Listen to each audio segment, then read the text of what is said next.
Hello, hello, hope you guys are doing fantastic today. HulkSmash update. I've been progressing the character in the past few days. Fortunately, no uploads, so sorry for that, but really short on time nowadays. We reached the point where I have about 180,000 armor with my buffs up and while having the shield up. And this is the amount of armor that basically allows you to tank every hit in the game at this point, including the monkeys, no problem. Monkey's been dealing like 1.5 thousand damage to me. It's like not even half of my life. Without the damage mods, admittedly, but still.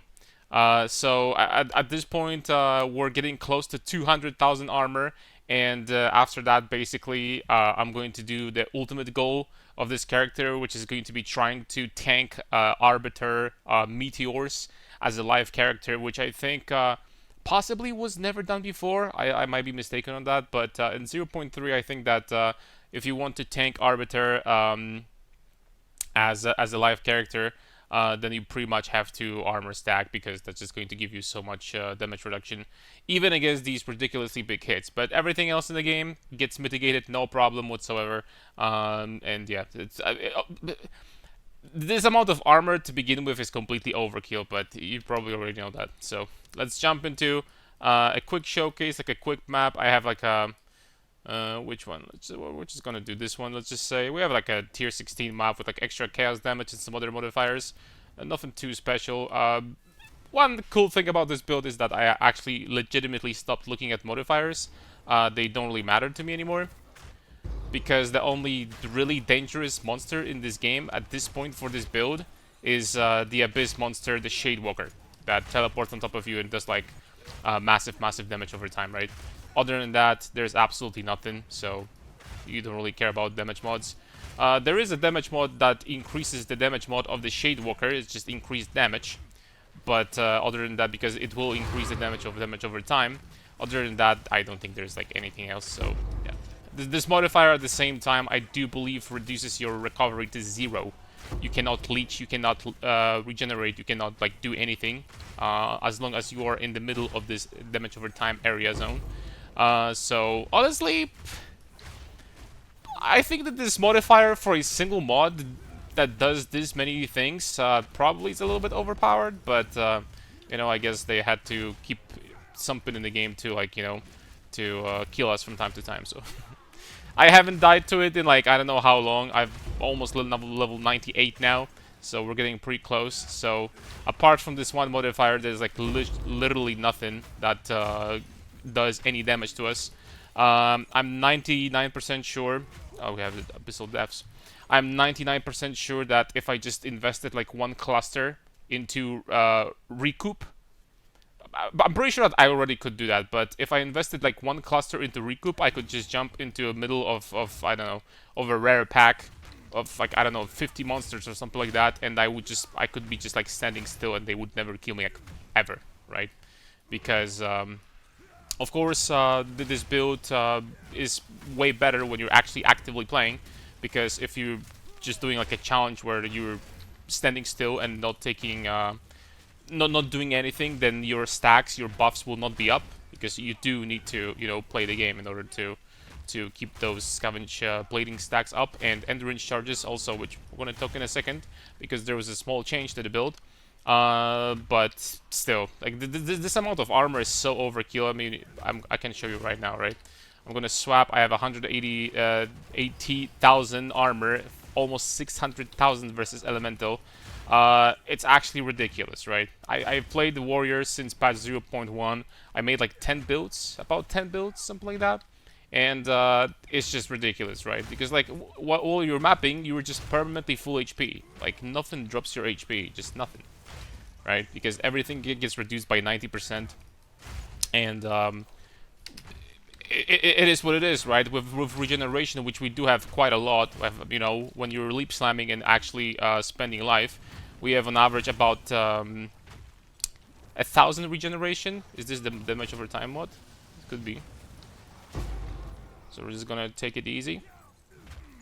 There's some damage over time that was hitting me there, but at the end of the day, we emerged victorious, so it's all good.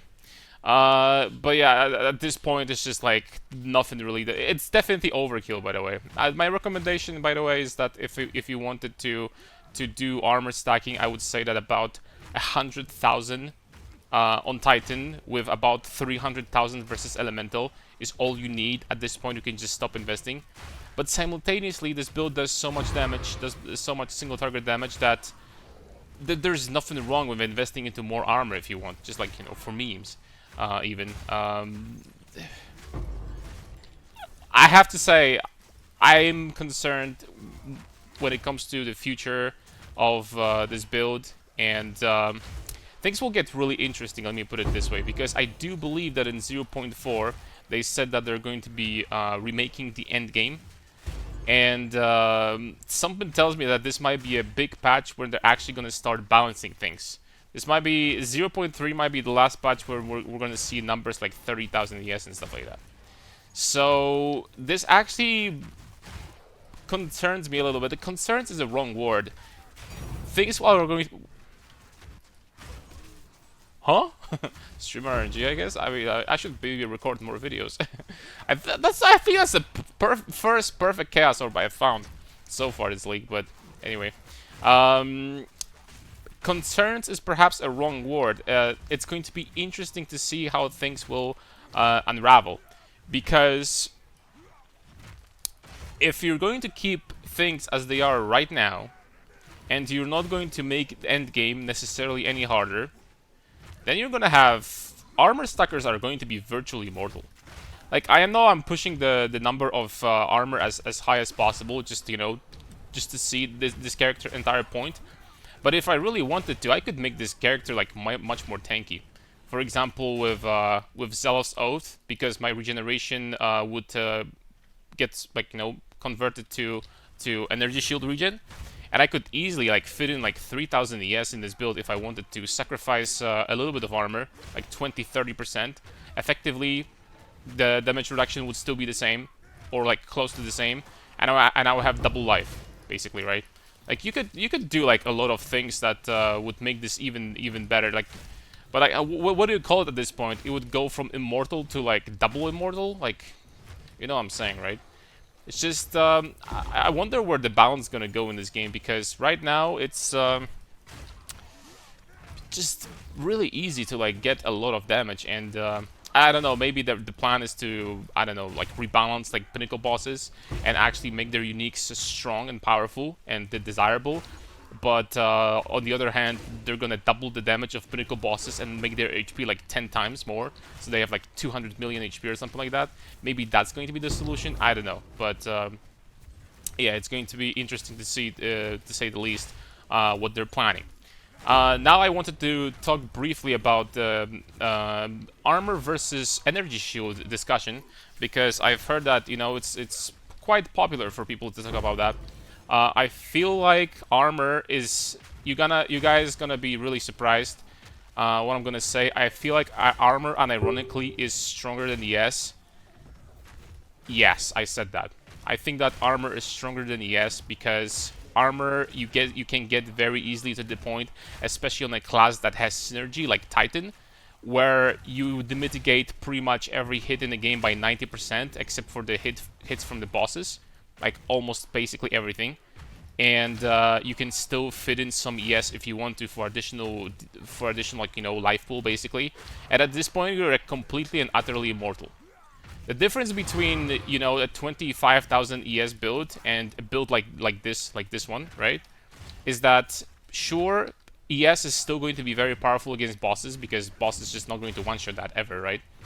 But if you, I don't know, let's just say that you lagged and you jump into pack of abyss monsters on a very dangerous map with 3 damage modifiers or something like that. If 25,000 ES is your only defensive layer and you have nothing else, no block, no evasion, nothing like that, on a very dangerous map, this ES is still going to evaporate. ES is, I feel like, perceived to be this strong because in vast majority of time, it's used by characters that don't really like engage in combat. They just kill everything before it even gets to them. But if you for example jump into like a pack of abyss monsters, or like you were like not focused or something like that, and you got surrounded, and I don't know, like anything could happen, right? Then this ES would actually evaporate pretty quickly. Whereas when it comes to a character with like 3.5 thousand life with insane amount of armor, that's not gonna happen, really. Like, you're still going to be pretty much standing still and you don't care, because you're not going to regenerate ES like super quickly. You're gonna start losing it, and that's it, right? But when it comes to life, you can just keep on regenerating, you can keep on life stealing, you can keep on getting recovery from your flask. Call me crazy, guys, but unironically, I feel like armor stacking, and generally speaking, I don't want to say like left side of the tree, but I know that ES feels really strong, but I feel like armor stacking is just like, it's stupid. It's legitimately stupid. I know how much potential other stats I'm losing. I could like invest like, I don't know, 15 points literally into something else, even this entire cluster. And right now, while mapping, even if I lost this entire cluster, and maybe even this cluster, or maybe even this cluster, if I lost all of that, that would make no difference because I have too much armor. 180,000, 160,000 without my shield up. That is way too much to like, you're just mitigating everything by 90%. That is an overkill. And I'm really curious to see how GG is going to approach that topic in the future, because we're just going to see mortal characters like left and right? If they're gonna do nothing about that, I know I have like high-end character, but still, this isn't like a huge overkill, right? Even if this number was half of mine, you're still feeling immortal maps. I felt immortal for like a very long time now, and there's just like some very small exceptions. Other than that, it's just you're just not taking damage. So it is what it is. Someone is buying something, so that's a perfect time to cut the video. I'm going to talk briefly about the changes I made, the support gems, items, and a little bit about passive trees. So let's go. Alright, so let's briefly talk about the main changes I did when it comes to gems, like the skill setup, right? Oh, oh, never mind, we were fine. So the main change I did, I do believe that all the supports are the same, just like, in the last video. Besides, of course, I'm going to have updated mobalytics, guys. If anyone wants to see what's going on, then in mobalytics you will be able to see all the differences. I believe I already updated like yesterday, so it's already available to you guys. That being said, the main change I did was I actually dropped Berserk, I stopped using it, and I started using charge regulation. There are two reasons why I did that. Number one, as I mentioned before, this character is supposed to be like, it's not necessarily like mandatory whatsoever, but this character purpose is to just to be able to see how much armor we can actually stack, and ultimately its purpose is to tank the Arbiter, right, as a live character, which we'll see if that's gonna happen. That being said, I'm just pushing armor as much as I can, and this gives you 90% more defenses while you have an endurance charge. This will consume an endurance charge every 12.4 seconds. So while mapping, this is up permanently. This is up permanently because we have a lot of endurance charge generation just from the Bone Shatter and Armor Break. So you have endurance charges all the freaking time, and this will be up permanently. So you have 90% more defenses, period. Number two reason why I did that change is because I actually do not need Berserk because I have too much damage. Like, my weapons are not even that insane. The last time I had a weapon upgrade was like, I don't know, like a week ago or something like that, and I just stopped carrying it, really. I'm clearing, I'm gonna have a good Bone Shatter setup. I'm gonna jump into a big pack of monsters. The entire screen explodes. There is no problems with damage whatsoever. You can enable that if you want, but against bosses, I still have like 9 million Shaper DPS, 9 million damage from a single shield wall. Shaper DPS. Shaper is not even in the game. It's like the phrase from PoE once. So my apologies, but it's stupid how much damage you can have, and how much damage we have, and how much damage you could have if you really wanted to. Because if I really wanted to push, if I wanted to drop like 15 points or something like that, which would basically change nothing when it comes to my tankiness, it's still like, we would turn from immortal to immortal, right? It's the same thing, right? But if I wanted to push more into damage and, for example, get like, I don't know, Prism of Belief or something like that with +3, I could very easily get to the point where a single shield wall would hit for like 30 million damage, right? So double the amount of what the highest HP boss in the game has. Of course, you could debate that because you could do like various like high delirium, for example, citadels. With like more life mods and stuff like that, these guys could probably reach like 50 million effective HP, or maybe even more than that, maybe even close to 100. But still, I mean, that's just, all of them have phases, so like you're gonna phase them in a single hit, even in the worst circumstance. So it's just crazy how much damage you have. And there is another negative that Berserk has. I'm not exactly sure why they decided to nerf it, because this buff by itself is not that insane. It's pretty good when you're actually putting more points into Rage, which it wouldn't necessarily be a bad idea to get these points, by the way, but maybe even instead of these, but I'm just gonna keep it for now. My weapon set number 1 actually has very little increased damage, so this cluster over here helps a lot. And yeah, never mind. It's next to the Timeless Ruby too, so it wouldn't be necessary. But what Berserk does is also it consumes your life. It gives you like a degen, like a debuff. And you will lose 3% of your maximum life while having 30 rage, which is going to be pretty much all the time, right? So this is not necessarily like super useful, and this actually disabling that actually helps even more versus Shadewalkers. As I mentioned, the only Abyss monster in the game. The only monster in the game really that is dangerous because it teleports on you. It has this aura that gives you like a big damage over time, physical damage over time debuff, and at the same time disables all of your regeneration. So this one modifier does 3 very powerful things at the same time, right? So if you're going to disable Berserk, you actually don't degen additional 3% of your maximum life per second. And, that I can't say that I see a huge difference, but definitely helps, right? Like additional 3% regen per second when you don't need damage. I mean, why should you use that, right? So my bottom line is, if you have good weapons, then I would definitely recommend to drop Berserk, because you're just not going to see the loss of that damage. If you don't, then you can absolutely keep playing with it, and don't use charge regulation. There's there's like a small negative when it comes to charge regulation. The lowest level you can get of this buff, of this persistent buff, is level 14. That means that the lowest requirement one is going to be 57 dexterity and intelligence, right?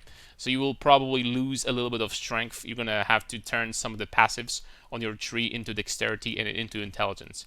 But other than that, yeah, I mean, I think generally it's worth it. Berserk adds a lot of damage, but it doesn't add that much damage unless you invest into this cluster. So if your damage is totally fine, then you can definitely consider like swapping that. This is definitely something I would do in hardcore, by the way. Like if I wanted to play hardcore, then I would never pretty much use Berserk for the additional regeneration, and I would just use charge regulation, or maybe even something else. But yeah, that's the main thing I wanted to talk about. That's the main change when it comes to support gems.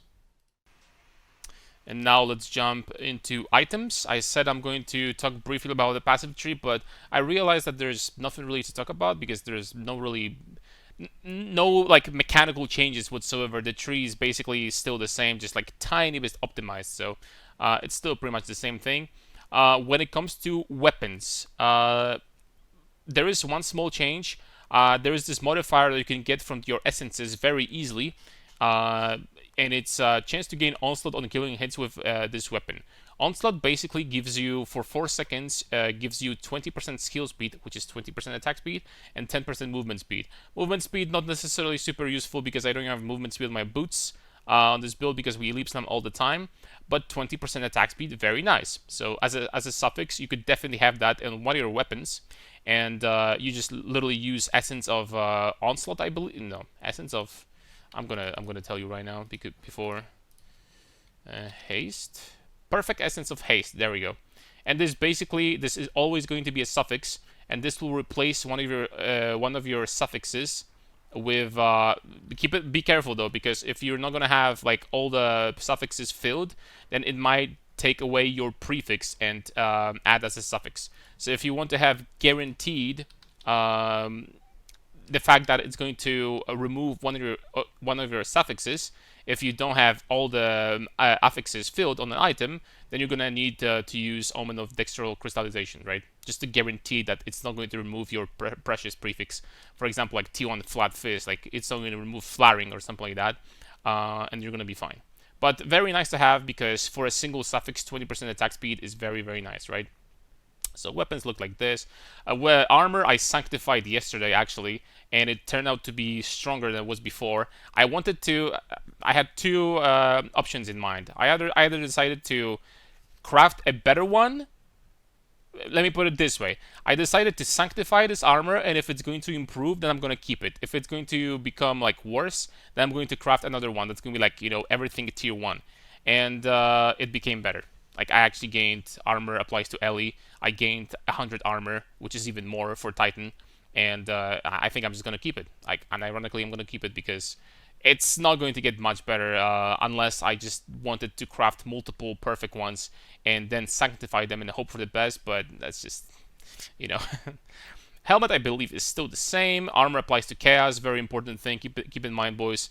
Some people told me that they were dying to Chaos damage. With a combination, especially this modifier is the most important, but what is the best is the combination of two. Because physical damage from hits taken as Chaos damage, this will split the physical hit into two, then all of a sudden your armor will apply to Chaos damage, so this Chaos damage from Fizz is going to be mutilated to 0 basically, and then your armor is going to work way better against Fizz hit because it's going to be smaller. That's why basically hits from Monkey, the big slam from Monkey does like 1500 damage to me at this point, because with this amount of armor, it's just like, it gets silly, right? Then the gloves I crafted 2 days ago, 2 or 3 days ago.